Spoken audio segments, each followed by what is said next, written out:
Sejarah Si Pitung, jagoan asal Betawi yang melegenda. Nama Si Pitung bagi orang Betawi sudah tidak asing lagi. Sosoknya dikenal sebagai jagoan bela diri, perampok ulung, bahkan ada juga yang menganggapnya pahlawan nasional. Terlepas dari apapun cara orang mengenalnya, sejarah Si Pitung cukup melegenda karena sosoknya mempunyai pengaruh penting terutama pada masa kekuasaan Belanda di Batavia.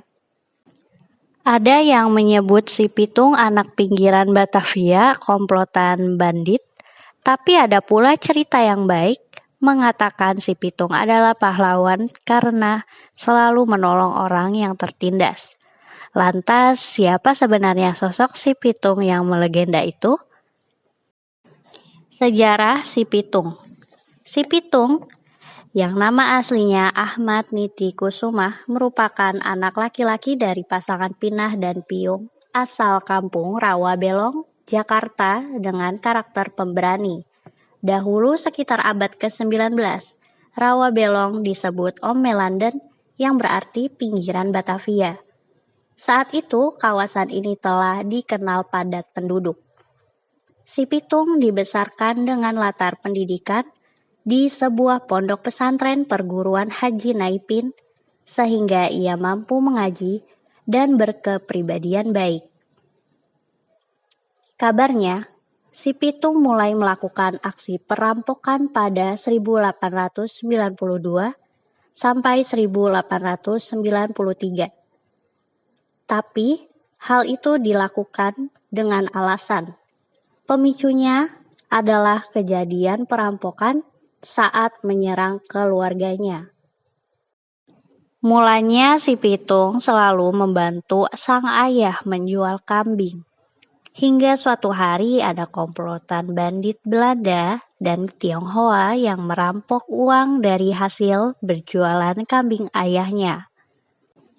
Kesal dan sakit hati karena perbuatan para bandit, Pitung pun mempelajari bela diri demi melawan bandit-bandit tersebut sampai akhirnya ia berhasil menemukannya.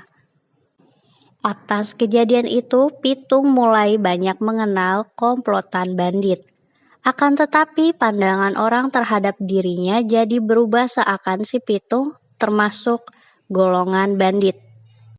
Padahal niat Si Pitung menguasai bela diri menjadi seorang jagoan desa bukan semata-mata menjadi sosok yang ingin ditakuti, melainkan ingin bisa melawan para bandit yang sekaligus tuan tanah Belanda yang kerap menindas warga miskin, lemah dengan tindakan semena-mena.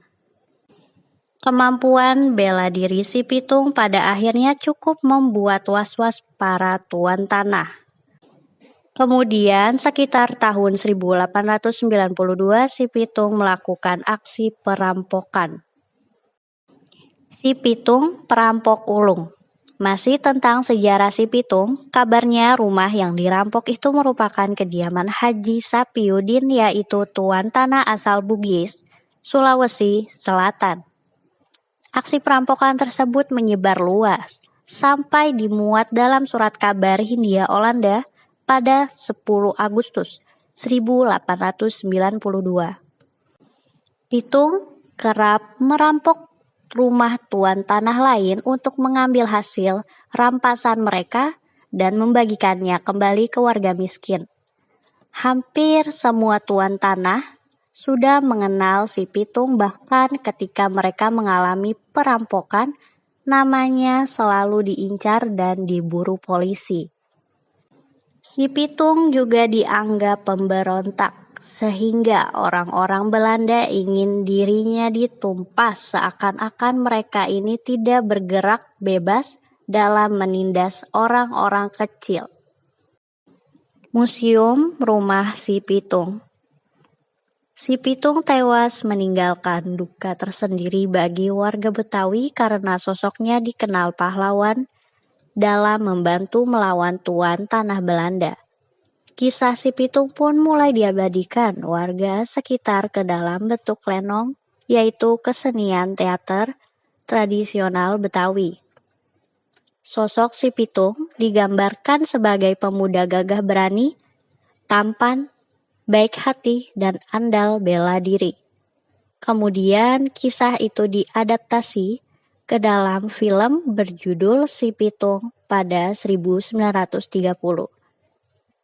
Salah satu tempat bersejarah yang menjadi bekas jejaknya yaitu Museum Rumah Si Pitung di kawasan Kampung Marunda Pulo, Cilincing, Jakarta Utara.